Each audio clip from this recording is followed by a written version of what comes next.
नमस्कार मंडळी. स्टार प्रवाहावरील लग्नानंतर होईलच प्रेम या मालिकेच्या पुढील येणाऱ्या भागामध्ये आपण बघणार आहोत की पार्थने स्वतःला रूममध्ये कोंडून घेतले असतं. तर मानेनी बाहेरून आवाज देत असते की पार्थ दरवाजा उघड, पण मात्र तो काही दरवाजा उघडत नसतो.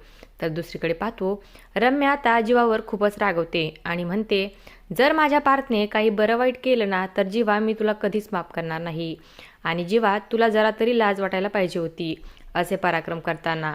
तर नंदिनी तिच्या माहेरी आलेली असते आणि धनंजय म्हणतो की बाळा तू काळजी करू नकोस, मी नेहमीच तुझ्या पाठीशी असेल, पण काव्याला मी कधीच माफ करणार नाही.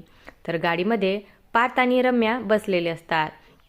रम्या पार्थला म्हणते की मी अरे अजूनही तुझी खास मैत्रीण आहे, तू माझ्यासमोर तुझं मन हलकं करू शकतोस. तेव्हा पार्थ रम्याला विचारतो की तुझं अजूनही माझ्यावर प्रेम आहे का. तर इकडे रम्याला खूपच आनंद झालेला असतो, कारण तिला तेच पाहिजे असतं.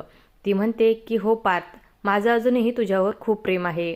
तर त्या ठिकाणी पार्थ एक धक्कादायक निर्णय घेतो की मी तुझ्यासोबत लग्न करेल असं म्हणतो.